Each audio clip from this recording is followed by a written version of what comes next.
1,5 a 2. De la directa, 2. De 1 a 2.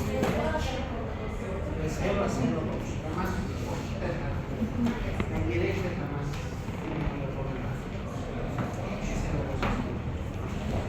Ahí Y pasa. para que se transforme de concubina indirecta en directa, ¿qué es el motor? La glucoronista. Muy bien. Ahora, hemos indicado que ictericia es un término clínico. Cuando vemos hacia el paciente amarillo, vamos a indicar que tiene ictericia. Cuando la ictericia se presenta de forma generalizada, se llama ictericia. Pasa en todo el cuerpo.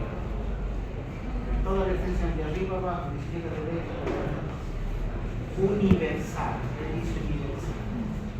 Entonces, ictericia es un concepto clínico. Cuando encontramos laboratorialmente qué debe ser de las líquidas, eso se denomina hiperbilirubinemia. ¿Cómo vamos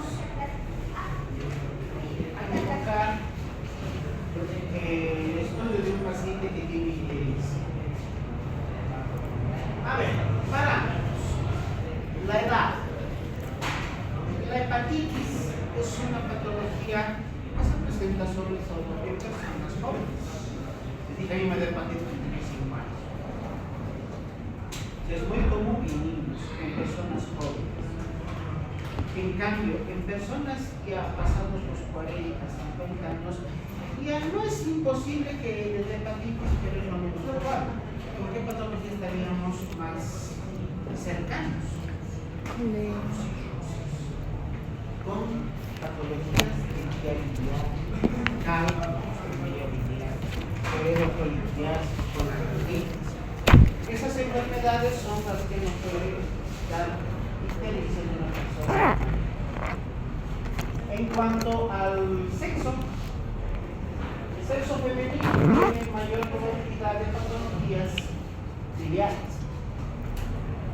En cambio, el varón tiene mayor probabilidad de las patologías que sean de origen autoinmune, como la colonización primaria, que es una patología que acompaña a la esclerosis sistémica progresiva. Hábitos, la sexualidad. Cuando hablábamos en semiología general de los antecedentes ginecobstétricos, debemos indicar que lo importante es determinar el inicio, la edad de inicio de vida sexual femenina. ¿Por qué? Porque a menor edad, mayor probabilidad no solo de embarazos no deseados, sino también mayor probabilidad de enfermedades de transmisión sexual. Entonces, la promiscuidad, tanto en varones como en mujeres, puede ser un factor que pueda producir una patología que produce ictericia. ¿Cuál? Se transmite por vía sexual. Hepatitis. No me digan sífilis. Hepatitis B. Hepatitis B es una enfermedad viral que se contagia por hematógeno o contacto sexual. También por ese mismo mecanismo de contagio hematógeno podemos poner como factor o grupo de factor de riesgo a los pacientes enónicos, a los que tienen alcoholismo o son drogodependientes. Obviamente, por fumar marihuana no te vas a contagiar de hepatitis B. ¿Qué droga tendría que consumir un drogodependiente para poder tener esa posibilidad de contagio de hepatitis B?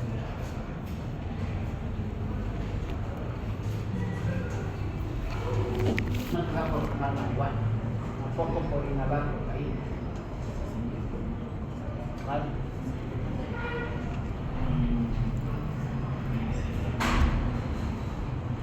Un alcaloide, primo hermano del café, ¿sí?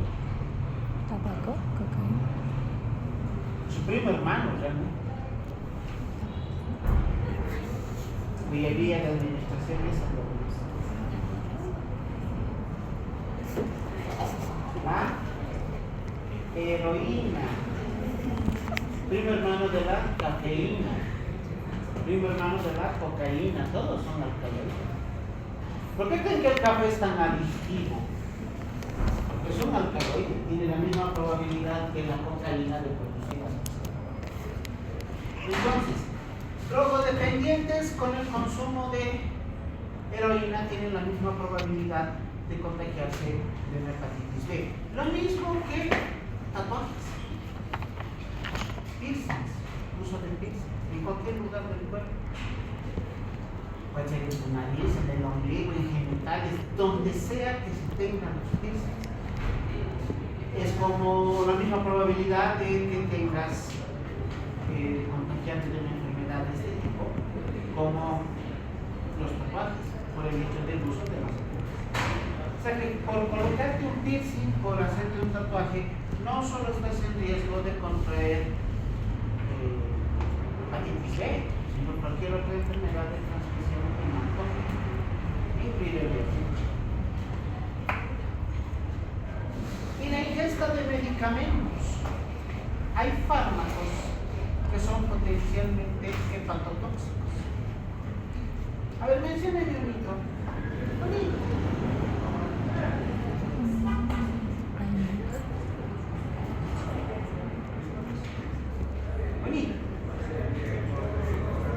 Paracetamol, ya, pero por tomar un paracetamol no te pasa nada. ¿De cuánto es el paracetamol? ¿De cuánto dices? ¿De 500? De 500 miligramos. ¿Cuántas la dosis del paracetamol para que no tenga hepatotoxicidad? 4. Mayor a 4 gramos por día. O sea, tomarse 8 tabletas de paracetamol ya te puede producir hepatotoxicidad. Y vamos a ver eso al final. Bueno, ahora vamos a ver cómo se inicia la ictericia. De comienzo brusco, o sea, de comienzo agudo, de un día para el otro, ¿en qué vamos a pensar? Hepatitis viral. Hepatitis viral o la hepatitis medicamentosa. O también podemos estar ante la presencia de cálculo en colecta.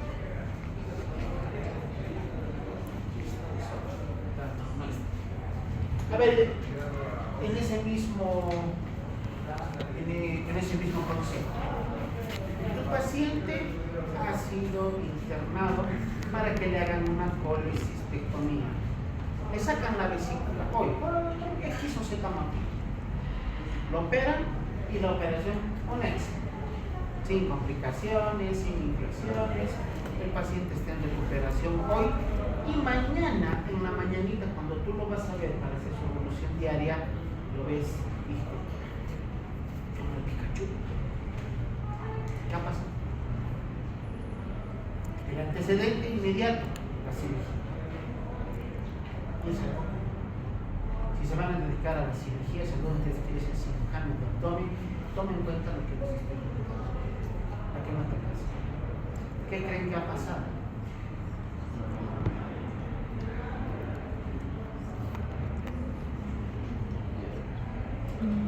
Para un cirujano que no tiene la experiencia necesaria, se corta el cístico y se corta la arteria cística para sacar la vesícula. Y se tiene que hacer los nuditos correspondientes para los extremos que han quedado del corte. Pero, ¿cuánto mide el cístico?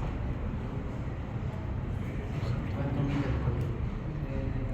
El coledo con máximo debe medir 5 milímetros. El cístico es más chiquito, 3. O sea, son estructuras chiquitísimas. Te puedes equivocar y en lugar de hacer el nudito en el cístico, vas a anudar el coledo y amarras. ¿Qué va a pasar? Hemos dicho la anterior vez. Todos los seres humanos formamos bilis diariamente. Si ese cístico está cerrado porque le has hecho un nudo, la bilis va a fluir y el paciente al día siguiente está mal. Entonces, ¿cuál es la causa? Una anudación del coledo. ¿Qué bilirrubina se elevará?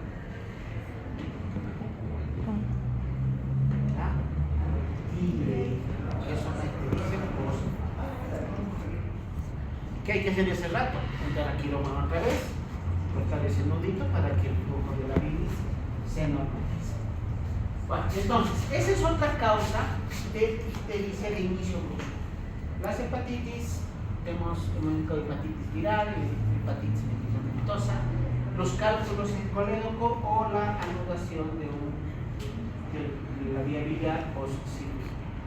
Cuando la ictericia es de instalación lenta e insidiosa, ya vamos a hablar de patologías crónicas, principalmente cáncer. Cáncer de hígado, cáncer de vesícula, cáncer de vía biliar o en los casos de cirrosis. Ictericia más fiebre y escalofríos. Ictericia más fiebre no va a ser por... Si hay fiebre, un cuadro infeccioso. Entonces, hepatitis, la más usual, la de vía biliar. Cuadros sépticos secundarios a estos procesos infecciosos. No crean que la hepatitis viral por ser viral no le puede llegar a complicarse por procesos. Y había otra enfermedad más de tipo infecciosa que cursa con ictericia y fiebre. La colangitis. Pero esa no es infecciosa, otra infecciosa. Con fiebre e ictericia.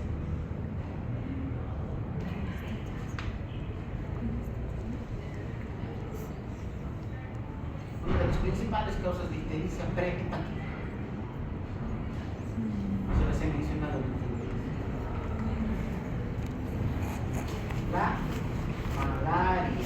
La malaria es con fiebre y ¿no? Entonces, si el paciente tiene ictericia y fiebre, hepatitis, lo primero. Luego piensas en malaria, luego piensas en colangitis. Muy bien. ¿Te acuerdan qué triada es? Triada de Charcot. Fiebre, ictericia y dolor en hipocondrio derecho. Esa es la triada de cursas con bueno, si se acompaña de ictericia, la ictericia con fiebre y además escalofríos, fuera de lo que hemos indicado en un cuadro infeccioso, obstrucción, oíditos o en hepatitis de tipo alcohólico. Los alcohólicos tienen escalofríos. Igual que lo que te pasa después de una noche de parranda en ese el chat temblando, ¿no ves? Estás con escalofríos. Ahora, si te pasa eso una noche que has bebido, imagínate, meses, años que estás bebiendo. Entonces, los escalofríos son continuos, son permanentes. Un paciente en la lista. Ictericia más dolor abdominal. Dolor abdominal en hipocondrio derecho, ictericia. Hay dos probabilidades. Dolor abdominal en hipocondrio derecho, más ictericia, los dos síntomas. ¿Qué diagnósticos probables tenemos? ¿O no colangitis?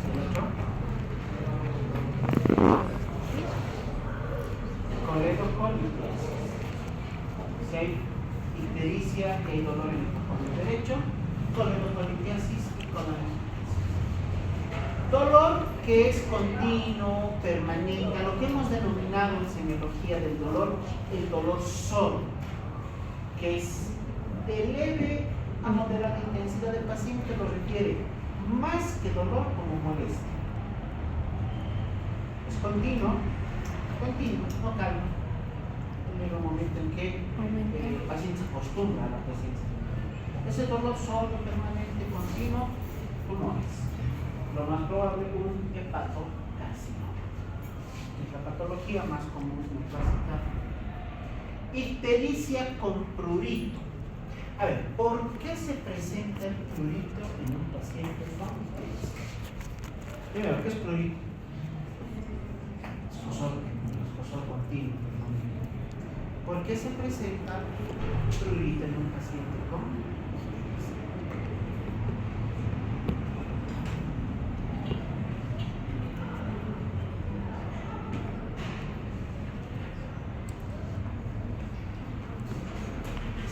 buscan en su disco duro cerebral, hay un archivo guardadito bien oculto por ahí, para los que han pasado la alimentación continua.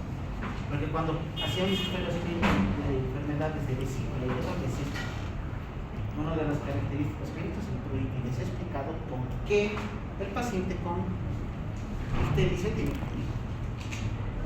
A ver, acuérdense.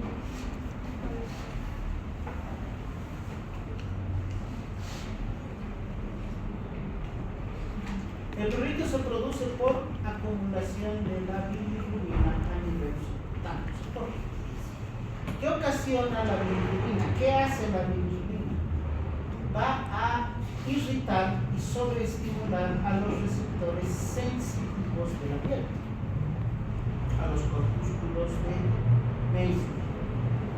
Por eso se presenta prurito. Ante una ictericia importante, o sea, valores elevados de la bilirrubina total. Luego, si el paciente presenta ictericia y además características de lesiones dérmicas, como ampollas, estaríamos hablando de una dermatopatía por fármaco. Es el claro ejemplo de los fármacos que producen hepatotoxicidad y además producen lesión dérmica.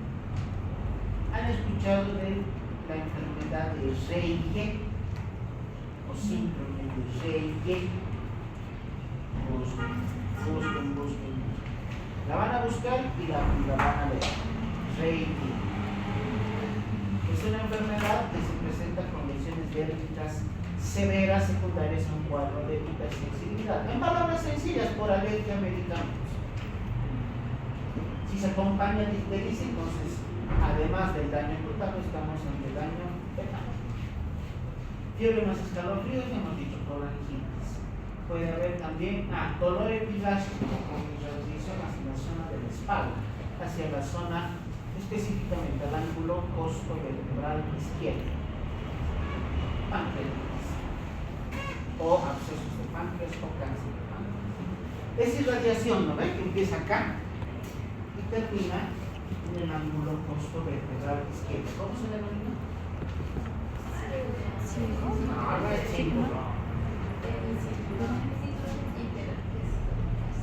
Cach. La zona hiperalgésica o el hemicinturón de Cach. Estoy haciendo repasar chicos.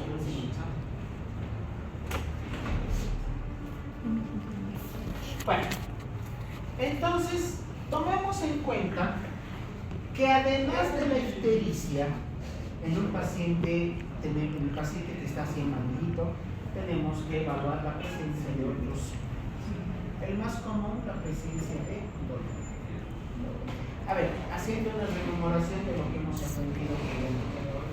La ictericia se divide en tres: prehepática, hepática y poshepática.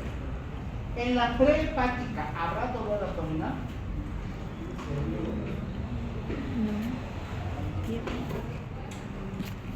¿No? ¿Por qué no? ¿Por qué no?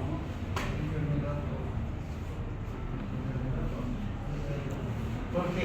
¿Por qué no habrá dolor abdominal en una ictericia prehepática?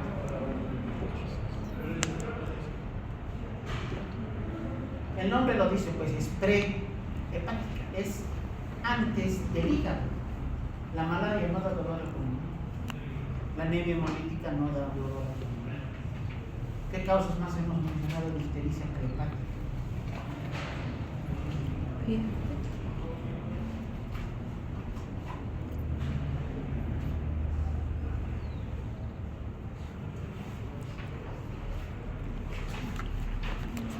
Si en sus planes estaba estudiar para su examen de lunes o domingo en la noche, es batalla técnica.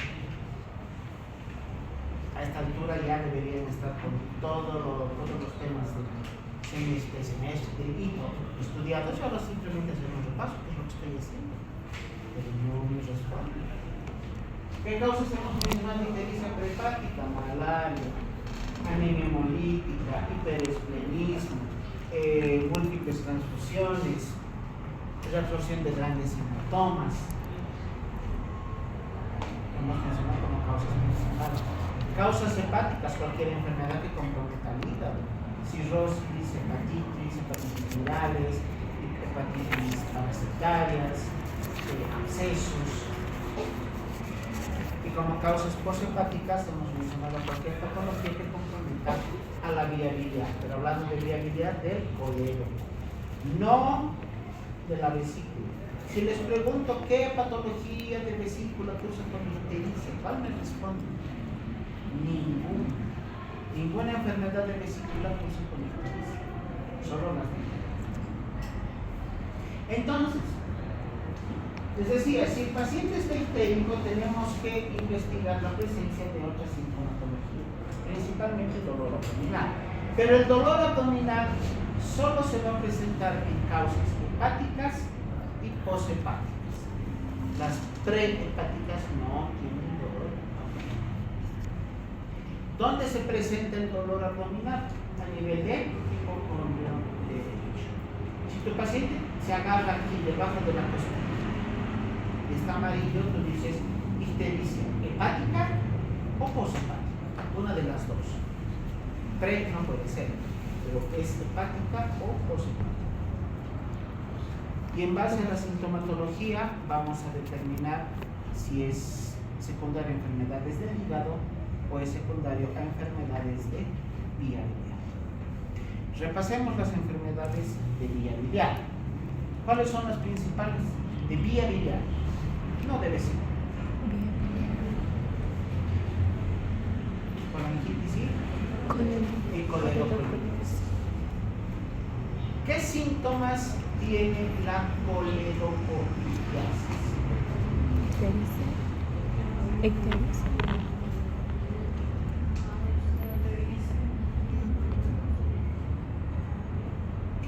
Síntomas de la coledocolitis: dolor abdominal en hipocondrio derecho, náuseas, vómitos, ictericia.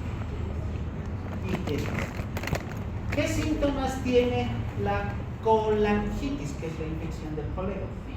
Dolor abdominal en hipocondrio derecho, náuseas, vómitos, ictericia, hasta ahí es igualito que la coledocolitis, pero se le suma fiebre. La diferencia entre coledocolitis y colangitis en los síntomas es que la colangitis tiene fiebre, la coledocolitis no tiene fiebre. Eso tenemos que saber para determinar si es una o es otra causa. Porque si es una colangitis, es un tratamiento clínico, antibiótico. Si es una coledocolitis, el tratamiento será al realizar una ERCP, inclusive con posibilidad de llegar a cirugía. Solo por un síntoma, un paciente o entra al quirófano o se queda en sala para hacer tratamiento. Les vuelvo a repetir, enfermedades de vesícula no tienen fiebre. ¿Y cómo diferenciaríamos la colangitis de la hepatitis?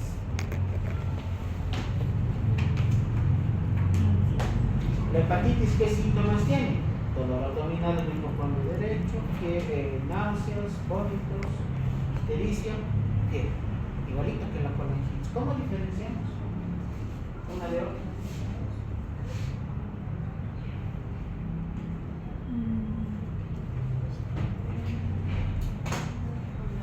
Algo tendrá que diferenciar.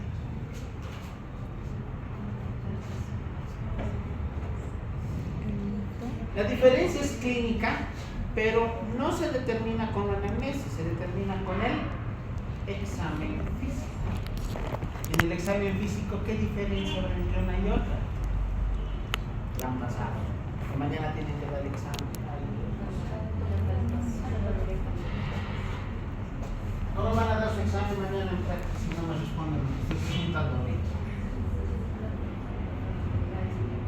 ¿Qué diferencia habrá en el examen físico entre una colangitis y una hepatitis? El órgano. La palpación,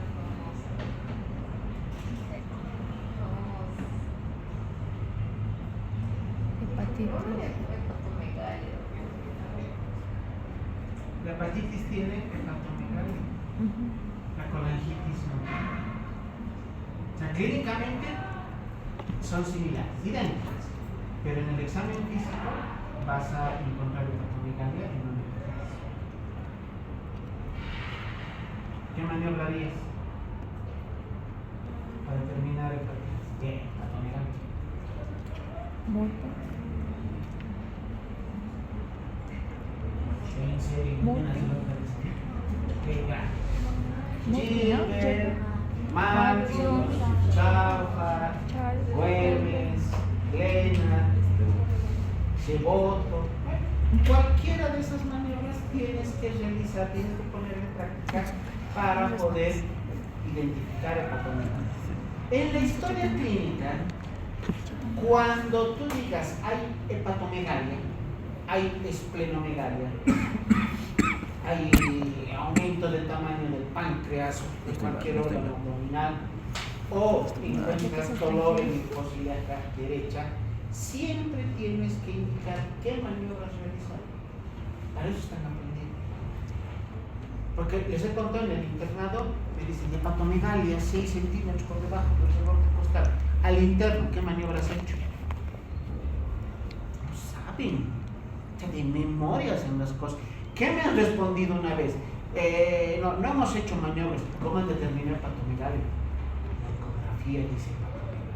Ay Dios, casi lo mando. No se olviden, el diagnóstico es clínico. Siempre el diagnóstico es clínico. Los estudios complementarios solo sirven como un complemento para nuestro diagnóstico. Entonces, hepatomegalia dolorosa, hepatitis o tumor de rápido crecimiento. El hígado crece cuando está infectado por hepatitis o por un tumor. Vesícula palpable dolorosa, colecistitis aguda.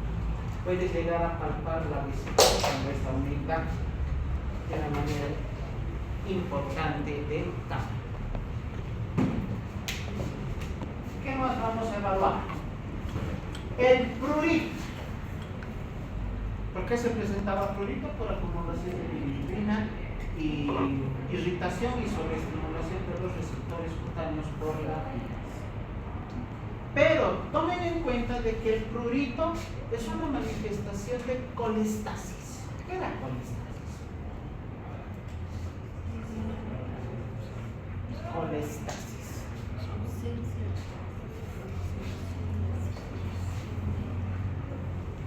¿Qué era éstasis?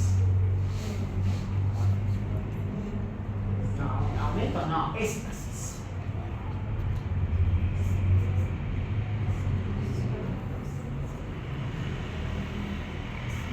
Éstasis significa falta de movimiento, ausencia de movimiento. Colestasis se refiere a toda circunstancia patológica que impide que la bilis circule de manera adecuada por la vía. Entonces, el prurito es una manifestación clínica de patologías que cursan con colestasis. Menciónenme una enfermedad que pueda producir colestasis. Con todo lo que hemos hablado. ¿Qué enfermedad producirá una inadecuada circulación de la bilis por la vía biliar hasta su llegada al duodeno?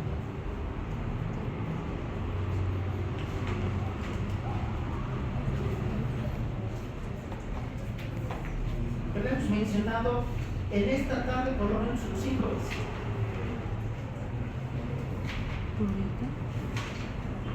¿Cuál de esas patologías? A ver, es que háganse una imagen mental de la vía biliar y piensen, ¿qué patología impide que la bilis que se forma en el hígado baje por el coledoco y llegue al duodeno? Esa es la patología que está produciendo colestasis.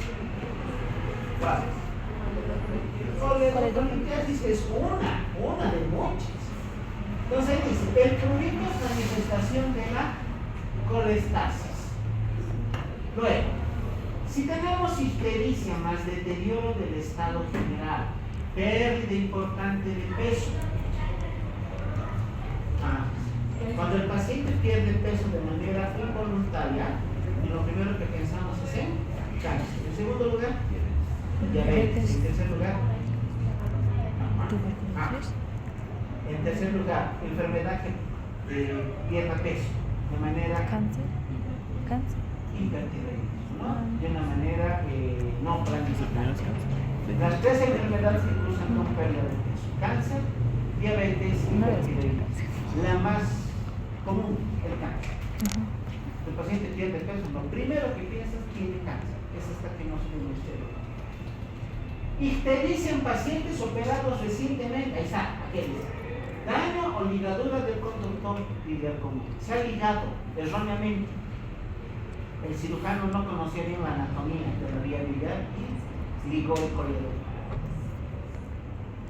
Y al día siguiente el paciente está como de orina amarillita. Hay que estar aquí. Ahora, si la ictericia aparece semanas o meses después de una cirugía, cálculo residual. ¿A qué se llama un cálculo residual?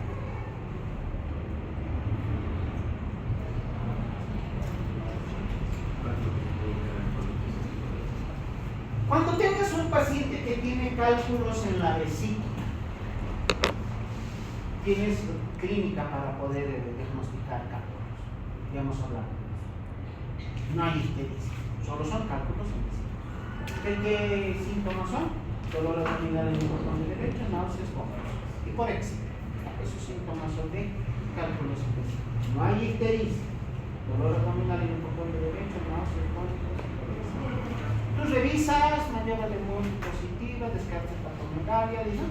Clínicamente una colecistitis aguda o una colelitosis.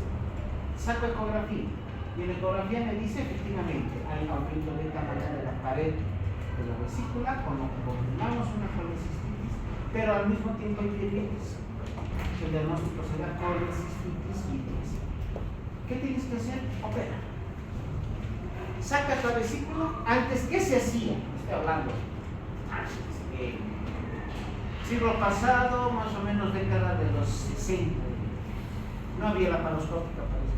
Se abría el hipocondrio derecho, se abría la vesícula y se sacaban las piedritas una por una. Se cerraba la vesícula y se superaba. Eso se hacía antes. Ahora ya no se deja la vesícula, hay que sacarla. Cálculos y todo se las saca. Sacas la vesícula, sacas las piedras, puede ser por vía laparoscópica, por una cirugía abierta y asunto solucionado. Puede llegar a suceder que meses después el paciente vuelva a la consulta. Doctor, otra vez me está doliendo, igual que cuando tenía mis piedras, igualito me está doliendo. Tengo náuseas, no quiero comer, me hace daño el huevo, me hace daño el café, me gusta comer marraqueta con palta y cafecito con leche y me hace daño. Le hace sacar ecografía y resulta que aparece un cáncer. ¿Qué ha pasado? Si no sabes la respuesta a esa pregunta y le dices, señora, una piedrita se había aparecido en la ecografía, te van a hacer juicio. ¿Qué te van a decir? Me has operado mal. Tú me has operado hace 2 meses, 3 meses y no me has sacado todas las piedras y ni se habían quedado. Uy, eso es negligencia médica al 1000% para un paciente, ¿no? Pero lo que tienes que explicarle es lo siguiente: si una persona ha formado cálculos, esa tendencia a formar cálculos es genética. Y si tienes la predisposición a formar cálculos, esa predisposición te va a acompañar toda tu vida. No es que se quedó el cálculo de la cirugía, se formó uno nuevo. Y como no hay vesícula, ¿dónde se forma? En lo que queda del cístico o en el cólico. Y si no se forma en vía biliar y tienes tendencia a los cálculos, ¿dónde más se pueden formar esos cálculos? En los riñones, y te va a dar nefrolitis. Eso tienes que saber y tienes que explicarle a tu paciente que no es tu culpa, no es que tú le hayas operado mal. Simplemente que como su cuerpo tiene tendencia a formar cálculos, se formaron. Porque te va a decir el paciente, este doctor tan caro me ha cobrado para que me opere mal. ¿Saben cuánto cuesta una cirugía de vesícula en una clínica privada? ¿Tienen idea por lo menos? No, te quedes con... Depende del lugar, obviamente. En La Paz sabemos que hay para todo precio y para todo bolsillo. Pero hasta el año pasado, para un familiar que buscamos, no era la clínica más cara de La Paz, era una intermedia. Todo lo que tenías que pagar era alrededor de 14,000 dólares. Eso incluía honorarios de quirúrgico, medicamentos, quirófano y demás cosas que hay que pagar. Siempre hay una extrita, ponte unos 1,000 más por alguna cosa que te llamas. Pero por lo menos unos 14,000 bolivianos. Así que si el paciente paga eso, tiene todo el derecho de reclamar. Tan caro he pagado para que no te den una piedra. Así que explícale que no es tu culpa, es su organismo que ha formado un nuevo cálculo, sería un calculito de neoformación. ¿Cómo se manifiesta entonces la colestasis?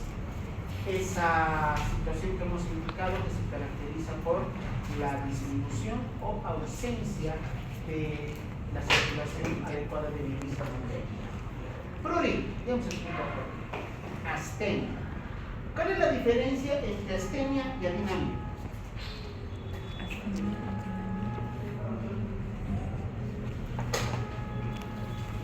Pregunta sencillísima de 15 meses. Diferencia entre astenia y adinamia. Es que usan esas palabras de memoria y no saben por qué usan.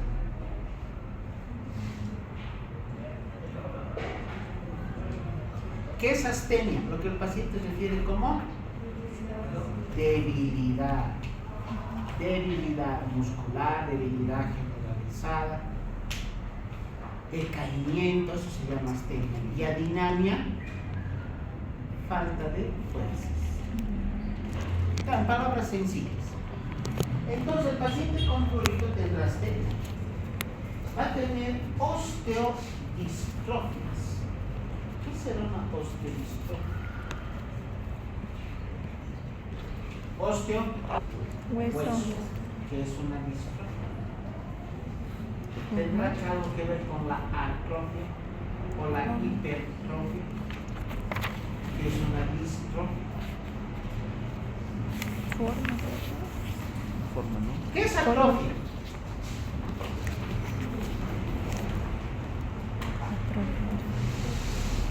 A ver, lo más sencillo, ¿qué es hipertrofia? Aumento de tamaño. Aumento de tamaño, por aumento del número de células. Eso es hipertrofia. ¿Qué es atrofia? Lo contrario, ¿no ves? Disminución del tamaño hasta disminución del tamaño y disminución de la funcionalidad del órgano. ¿Qué es una distrofia? Tiene algo que ver con el tamaño. Cambio de tamaño, pero por neoformaciones. Si estamos hablando de osteodistrofias, ¿Qué? Deformaciones. ¿Qué parte del cuerpo es esta? Los muñecos, puños. Puñitos. Esta parte de las articulaciones metacarpofalares. A ver, anatómicamente todos tenemos esta forma, pero este paciente tiene estas neoformaciones óseas que se han producido justamente por la colestasis.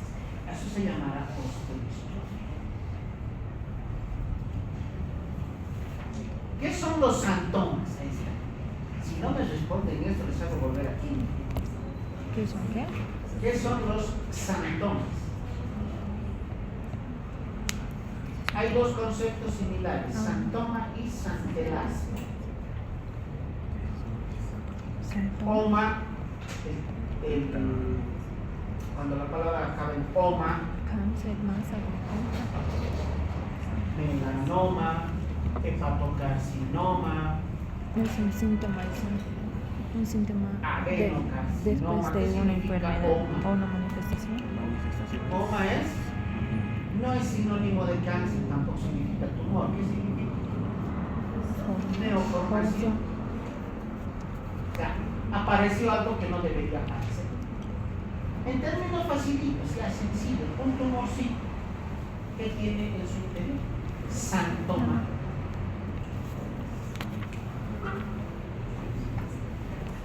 Estamos hablando de ictericia. No va a ser sangre, ¿no? Algo que se ha marido. No, colesterol no. Grasa. Un santoma es una neoformación como un pequeño tumor lleno de grasa. Ese es un santoma. ¿Qué es un santelasma? Un santelasma es una mácula, una mancha, pero de color amarillo. Ambos se producen por acumulación de grasa, en la cual se tiene una gran concentración de lípidos. Y otras alteraciones se presentan con la colestasis, la hipercolesterolemia, el aumento de la elevación del colesterol. ¿Valor normal del colesterol?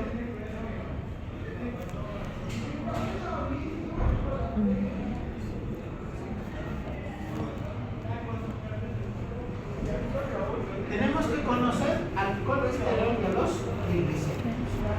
El valor normal del colesterol es hasta 200 miligramos por decilitro y de los triglicéridos hasta 105 miligramos por decilitro. Colesterol 200, triglicéridos 105. Si el paciente tiene elevación de estos dos elementos laboratoriales, que en términos fáciles es aumento de la grasa en la sangre, ¿cuál es el diagnóstico?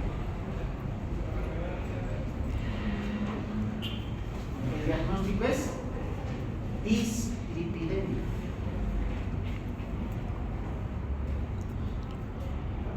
Si la dislipidemia se presenta con aumento de colesterol, vamos a denominar el diagnóstico dislipidemia tipo hipercolesterolemia. Si está elevado el colesterol. Dislipidemia tipo hipercolesterolemia.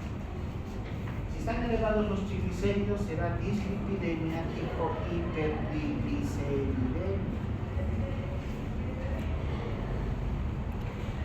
Y si están elevados los dos,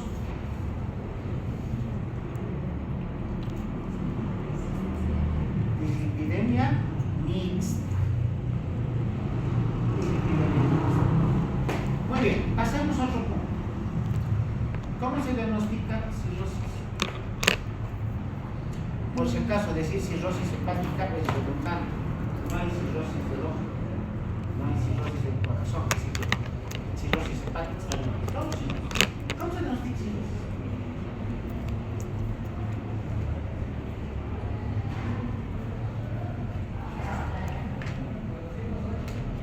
¿Cómo diagnosticaríamos un paciente con cirrosis? ¿Cómo se hace el diagnóstico? Con síntomas y manifestaciones clínicas. ¿Qué síntomas tiene un paciente con cirrosis? ¿Qué hallazgos hay en el examen físico? ¿Laboratorio? Signo de la orden. Ya, o sea, me dices por asitis, ¿verdad? Yo te respondo. La asitis es por insuficiencia cardíaca. Tú me dices ictericia. Yo digo, la ictericia por no dar. La pregunta sí, ¿cómo se diagnostica cirrosis?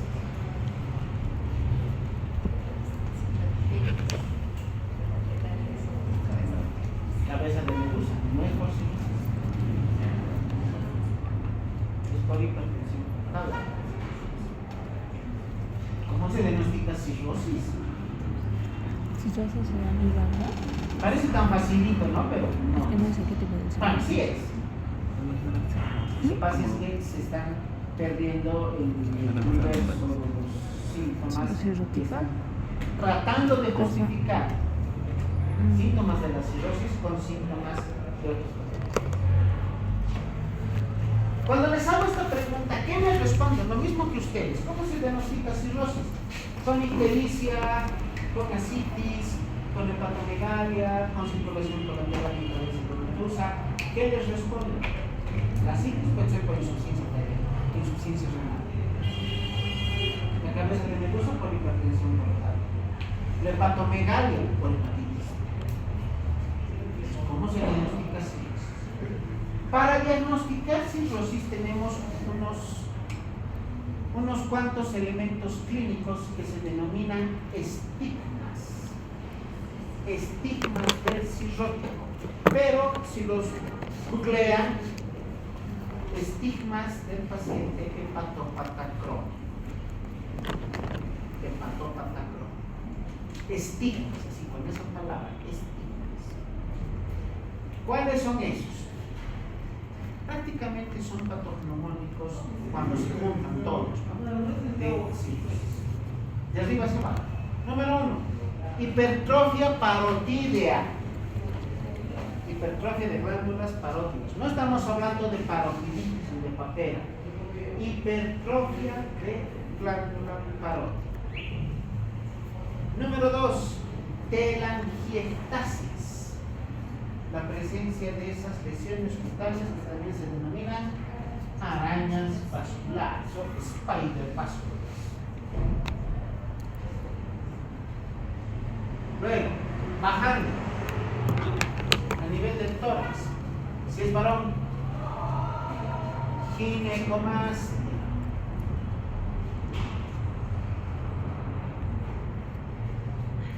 Tanto en el varón como en la mujer, ausencia de vello axilar, ausencia de vello pubiano y ausencia de vello corporal.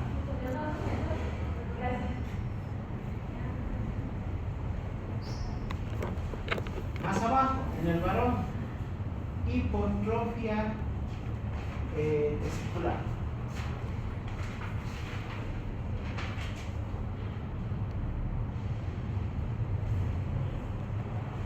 Y un gran número de manifestaciones se presentan en la mano. Eritema palmar.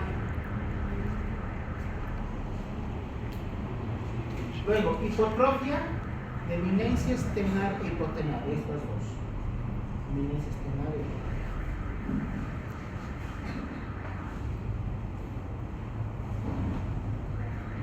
Luego tenemos a la flexión del dedo, pero es el medio, anular, no meñique, solamente el dedo anular, se queda así.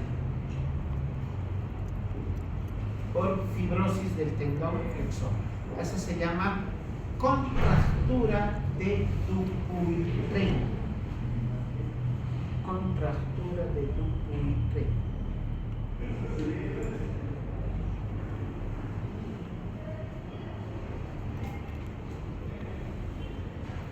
Esos son. No hemos mencionado ictericia, no hemos mencionado nada, porque estas son patognomónicas, son propias y características del cirrótico o del paciente hepatopata. ¿Cuál es el principal antecedente a tomar en cuenta para la cirrosis? Alcoholismo. El alcoholismo. Es lo más frecuente. Y la enfermedad sigue una evolución. Alcoholismo, cirrosis, hipertensión portal y encefalopatía en ese orden. Primero el paciente es alcohólico, luego le da cirrosis, luego le da hipertensión portal y en última instancia toda la lesión hepática se complica con lesión a nivel del sistema nervioso central. ¿Cómo diagnosticamos hipertensión portal? Cabeza de medusa.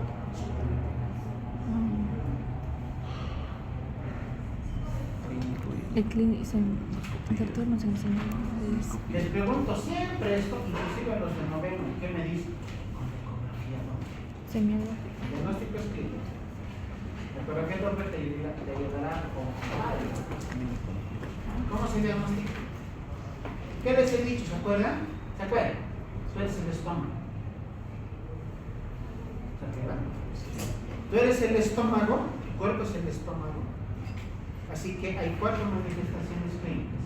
Una a tu derecha, que es hepatomegalia, una a tu izquierda, que es hepatomegalia, una arriba, que son varices esofágicas, y una adelante, que es circulación colateral en cabeza. De 4, 3 dan el diagnóstico. Entonces, cirrosis e hipertensión portal no son lo mismo. La cirrosis es el daño hepático que hemos visto cómo se identifica con los estigmas del paciente carcinoma.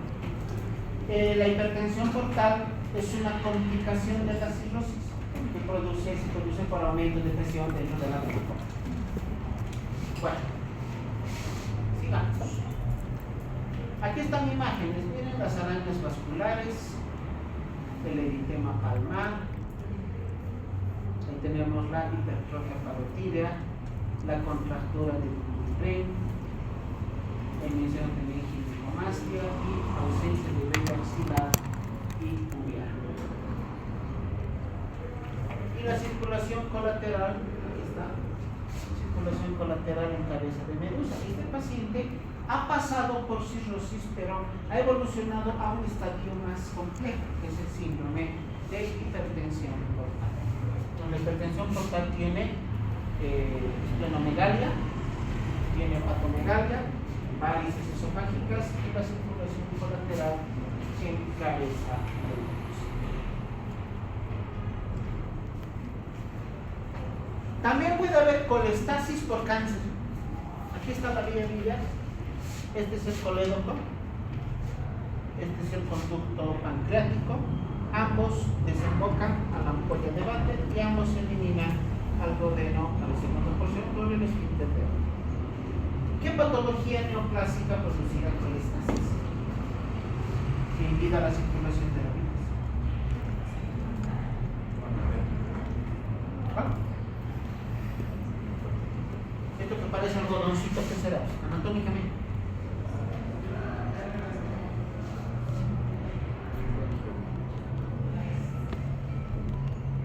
Es la cabeza del páncreas. El cáncer de cabeza del páncreas, miren, la cabeza del páncreas está justamente alrededor del colédoco. El cáncer de cabeza del páncreas va a llegar a, existe el colédoco, lo comprime y puede producir colestasis. El cáncer de cabeza del páncreas es una de las causas de ictericia positiva. Bueno, ahora, ¿qué otros síntomas acompañan a la columna, a la ictericia? Número 1, coluria. ¿Cuál es el concepto de coluria?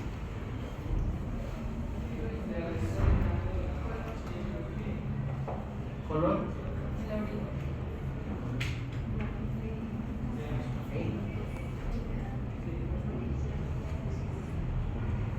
Le preguntas eso a cualquier persona. De hecho, esta pregunta en el hospital, inclusive a enfermeras, licenciadas, tituladas, auxiliares de enfermería, personal que está en el ámbito de la salud. Tú le preguntas, ¿qué es coluria? ¿Qué te responde? Orina, color Coca-Cola. ¿Han escuchado ese concepto? Orina, color Coca-Cola. ¿Ven? Eso está mal, chicos, está extremadamente mal. ¿Por qué? En primer lugar, no puedes decir orina color Coca-Cola. Coca-Cola no es un color. No es un color. Yo no conozco el color. ¿Y por qué Coca-Cola? ¿Y por qué no decir Pepsi? Mejor Coca-Quina, no vean, apoyó una industria nacional. ¿Por qué Coca-Cola? El concepto es equivocado, el concepto está mal. Eso de orina color Coca-Cola, olvídense, está mal. Obviamente, la coluria se caracteriza por un aumento en la coloración de la orina. La orina se vuelve más oscura, de un tono más oscuro y de una coloración varía, dependiendo de la concentración de la bilirrubina, pero que puede ir desde el color ocre hasta la tonalidad mostaza. Inclusive puede ser de un café oscuro. Todo depende de la concentración de bilirrubina. A mayor concentración de bilirrubina, mayor oscuridad del lado de la orina. ¿Cuál es el concepto? Coluria es la presencia de pigmentos biliares en orina. Ese es el concepto correcto. Presencia de pigmentos biliares en orina. ¿Qué pigmentos? Los regresionistas. La urobilina. Ese es el dato. Otro dato que acompaña a la ictericia, puede acompañar estos pedacitos de algodón que parecen torunditas mal hechas, son heces fecales sin color. Eso se llama acolia, heces despigmentadas. Acolia. ¿Qué le da el color a las heces? La estampita de estercobilina. Gracias a la estercobilina eliminamos heces de color café. Y para que las heces sean de color blanco, ¿qué pasa con la estercobilina? No hay. Por lo tanto, ¿dónde estará el problema? ¿Por qué no se está eliminando ese pigmento hacia el intestino? Antes de convertirse en estercobilina, ¿qué era? ¿Qué era antes de ser estercobilina?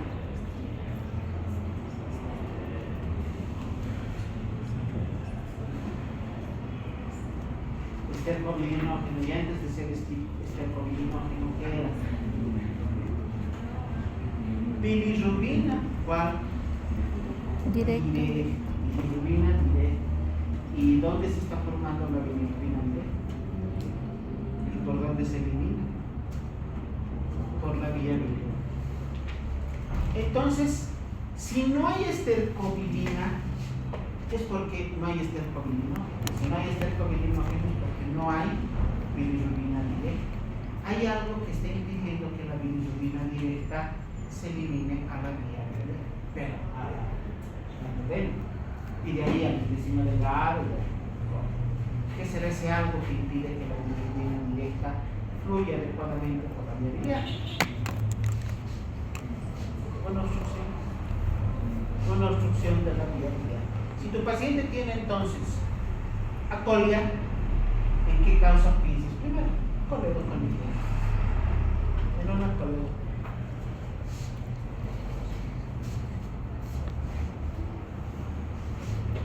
Otras causas, hemos mencionado la principal, los beta-carotenos. Consumo excesivo de beta-carotenos. También se reporta la ingesta del ácido pícrico, la fenoftaleína, las fenotiacidas y algunas hormonas. Eso sí es rarísimo. Y la uremia en pacientes con insuficiencia renal crónica. En algún momento, con algunos estudiantes, el año pasado hemos visto pacientes que tienen insuficiencia renal crónica y les dije, fíjense su fases, que es un paciente con fases insuficiencia renal crónica. El color de la piel no es naranjita como el nuestro, medio plomizo y en algunos casos amarillento. Entonces, otras causas de ictericia puede ser por uremia. Muy bien. Pero la causa más frecuente es el consumo excesivo de beta-carotenos. Este detalle que vamos a ver ahora es parte, o va a ser parte, de las prácticas que vamos a hacer en la segunda rotación. Esta primera rotación tienen que aprender a hacer maniobras. En la segunda rotación van a aprender, sé que no saben, exámenes. Y no solamente aprenderse el valor normal, sino a interpretar los exámenes. ¿Qué pedimos en un paciente que tiene ictericia? Ahí está el hemograma, la eritrosedimentación o la vez que viene con el hemograma, el hepatograma que incluye las enzimas pancreáticas, las enzimas hepáticas, las transaminasas, la GPT, la GOT, fosfatazaltalina. ¿Hasta aquí? Hasta aquí. Sí, hasta aquí. Es lo rutinario, lo usual. De aquí hacia abajo, gamma, glutamina, transcriptidasa, pseudocolinesterosa, láctico, factores de coagulación, proteinograma, GAS, ya no se consideran rutinarios. Tú pides hepatograma al laboratorio, se entiende que son laboratorios que te van a ayudar a determinar el funcionamiento hepático. ¿Cuáles son las pruebas que te reporta un hepatograma? Son 3: bilirrubinas, transaminasas y fosfatasa. Pides hepatograma al laboratorio y te reporta eso: bilirrubinas, transaminasas y fosfatasa. Y hemos conocido los valores normales de las bilirrubinas. ¿Cuáles son los valores normales de las transaminasas? GPT y GOT, de ambas 40 unidades internacionales, de ambas 40. Y de la fosfatasa alcalina, valor normal 150 unidades internacionales.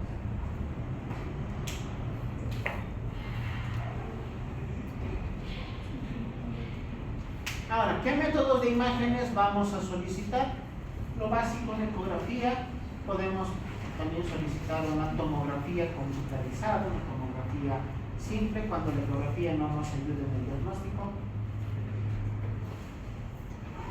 Podemos pedir una resonancia magnética, sí, pero para la vía biliar tiene un nombre específico, se llama colangioresonancia. Es una resonancia magnética específica de vía biliar.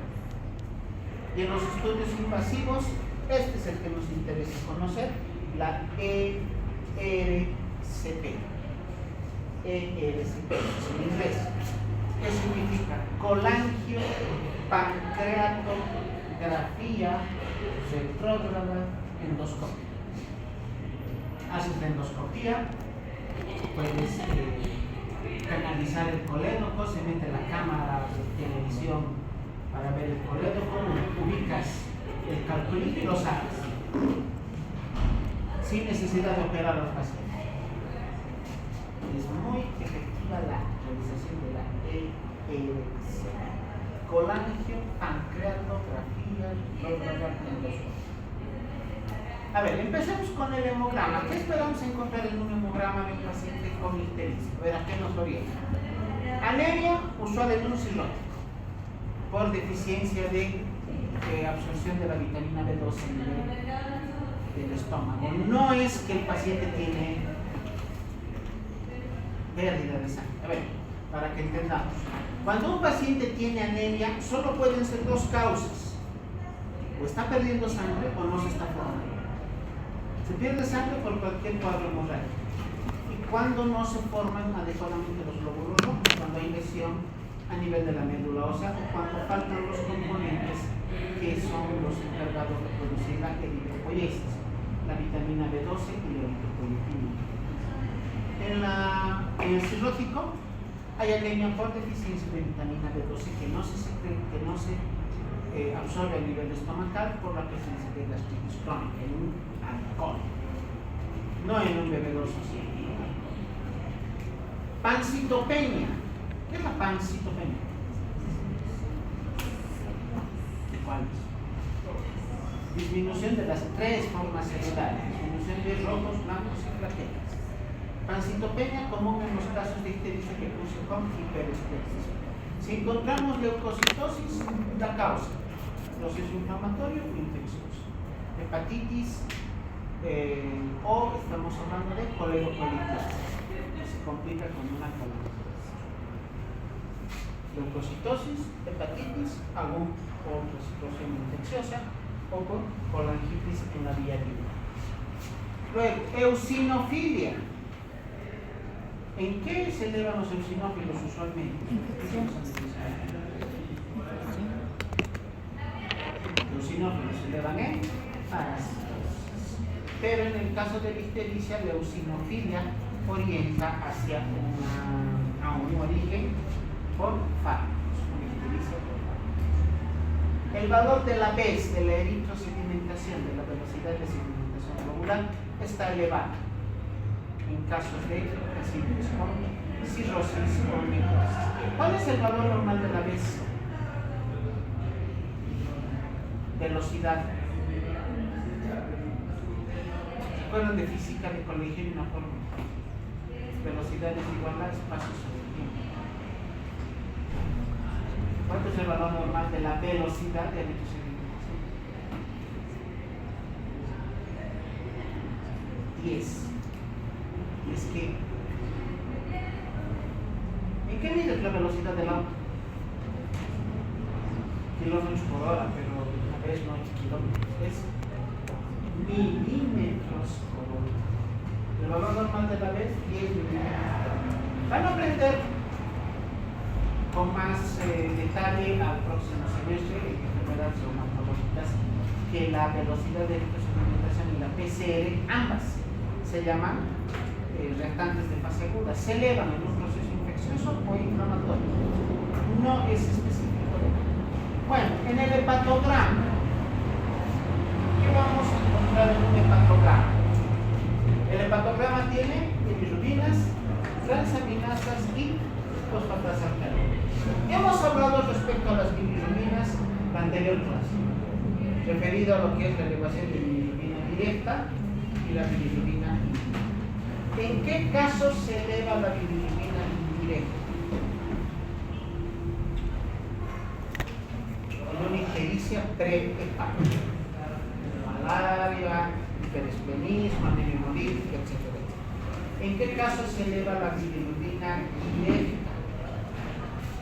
Causa hepática y causa posthepática. ¿Qué sabemos? Sabemos los valores.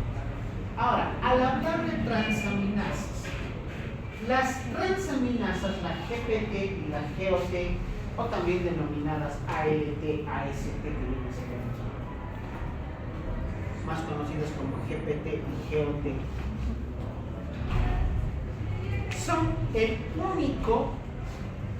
son las únicas pruebas laboratoriales que te ayudan a identificar con certeza necrosis hepatocelular, o sea, daño del hepatocito. Se elevan las transaminasas e inmediatamente tú dices, la causa es por lesión y daño del hepatocito. Cualquier patología que dañe a la célula hepática producirá elevación de transaminasas. Hemos indicado que el valor normal es hasta 40. Si las transaminasas están en 50, en 60, no significa nada. Es una elevación leve, sin mayor repercusión clínica. En un caso de cirrosis, ¿a cuánto esperas que se eleven las transaminasas? A valores por lo menos entre 300 a 500 unidades. Y en los casos de hepatitis viral, el récord Guinness que yo tuve con una paciente jovencita de unos 17 años, tenía hepatitis viral, sus transaminasas estaban en 1200, cuando el valor normal es 40.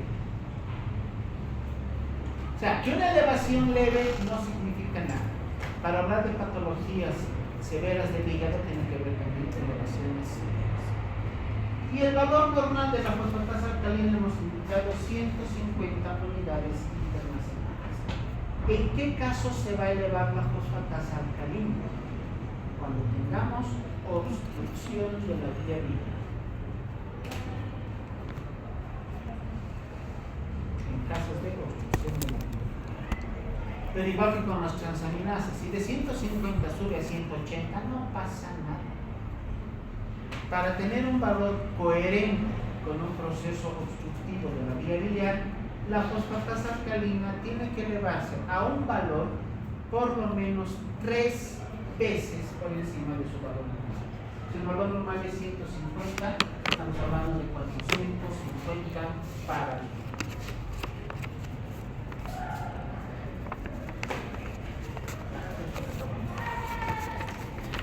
En una ecografía, veamos algunas ecografías. ¿Qué ven ahí? Es la vesícula. Esta es la vesícula y tenemos un cálculo, una pielita. Tiene este signo I, se llama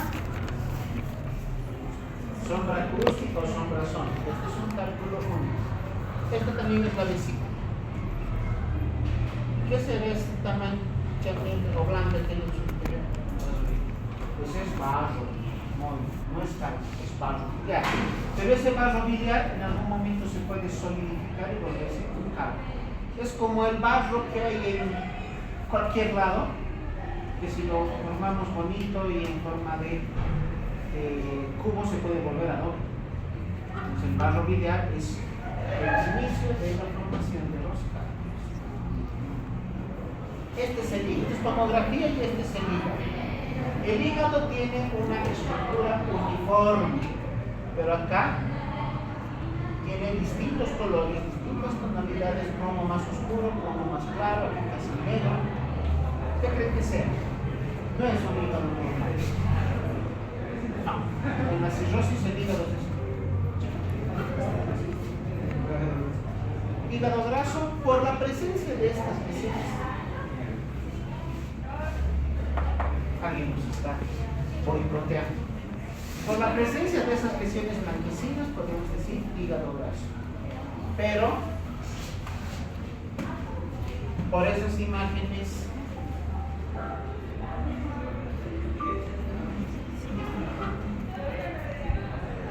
estas imágenes más oscuras en forma redondita, esto es una metástasis.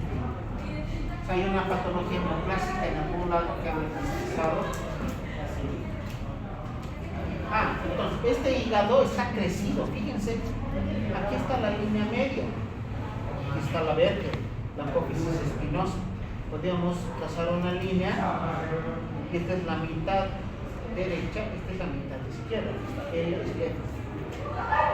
el hígado pasó la línea media. ¿Qué será esto? Es el vaso, y está gigante. Aquí vemos una imagen de patomegalia más esplenomegalia. Esta es una codarco-resonancia, una resonancia magnética que te ayuda a ver con más detalle la realidad. Esta imagen es en sentido movida la foto. Situación o estudio que se solicita en situaciones muy especiales. Veamos lo que es esto. La ERCP. Esa imagen blanca, ¿qué será? La primera vez que yo he visto esto cuando era estudiante y dije, abdomen, una tenia. ¿Será una tenia?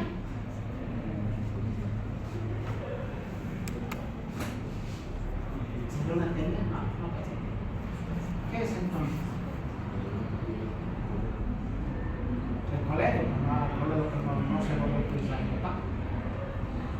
No es suficiente.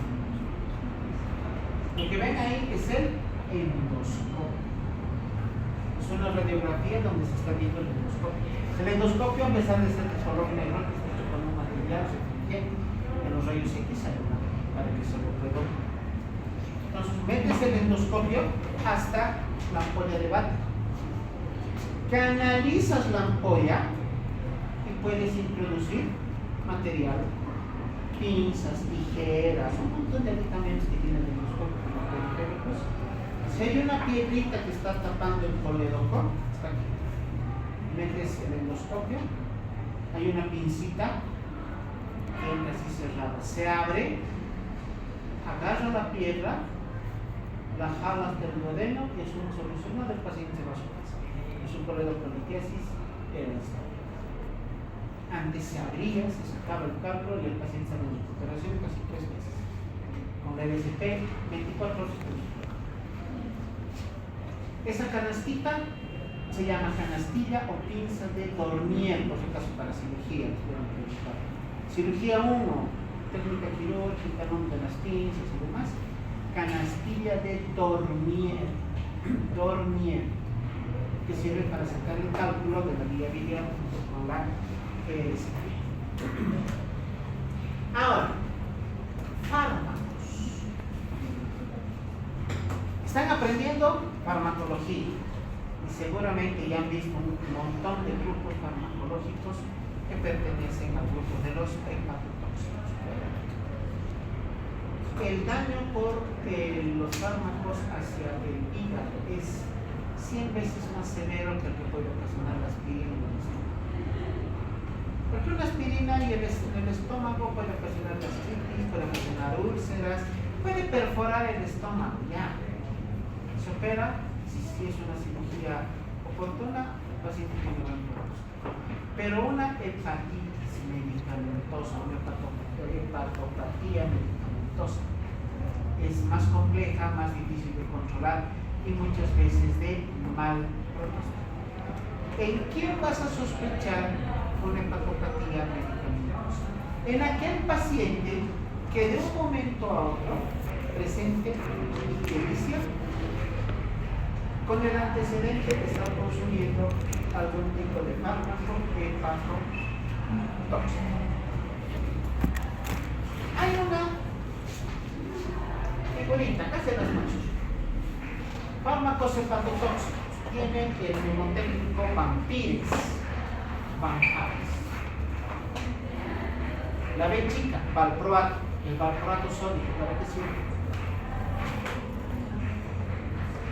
Es anticonvulsivo. La A, el acetaminofén o la amiodarona. ¿Qué es el acetaminofén? No. Es la dipirona, es analgésico. ¿La amiodarona qué es? Es un antialérgico. La M, metildopa. ¿Qué es la metildopa? Antihipertensiva. La P, piracinamida o fenitoína. ¿Qué es la piracinamida? Fármaco antituberculoso. ¿Qué es la fenitoína? Anticonvulsiva. Luego está la I, isoniazida, la R, rifampicina, la E, no, hasta ahí, isoniazida, piracinamida, isoniazida, rifampicina, los tres para la tuberculosis. La E, eritromicina, antibiótico, ¿de qué grupo?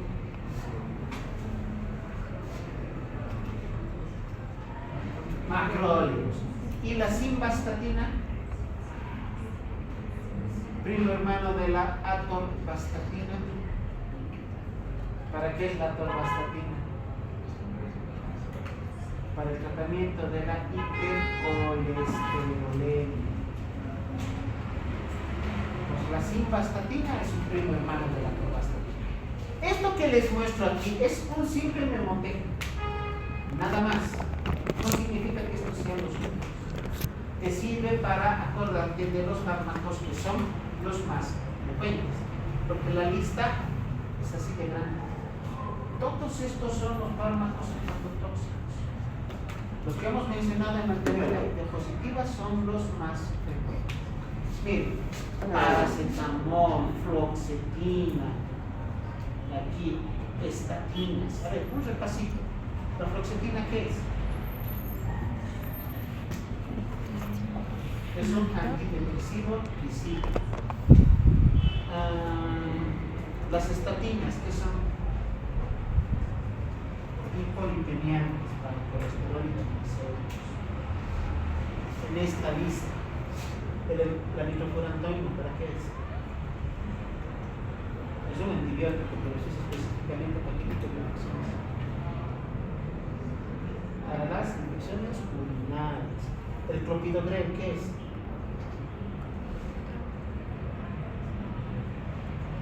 Es un antiagregante plaquetario que se usa igual que la aspirina en pacientes cardiópatas, en aquellos que hubieran sufrido alguna patología embolígena, un infarto, una arritmia isquémica. Se prefiere el uso del clopidogrel sobre la aspirina porque la gastrolesibilidad es muchísimo menor en relación a la aspirina. Entonces, miren, la lista es enorme. La anterior diapositiva solo demuestra los más. ¿Ya? Muy bien, chicos, con eso concluimos. Y ya estamos listos para poder enfrentarnos a nuestro examen del día lunes.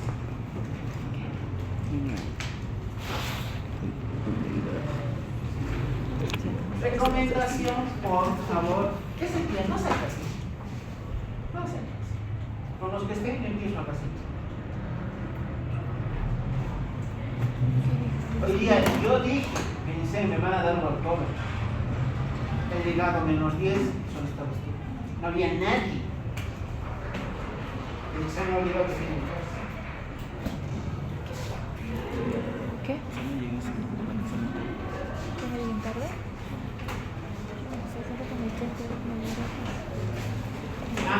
Para los que tienen que dar examen mañana, los dos grupos nos vemos a las 8:30. No, 8:30.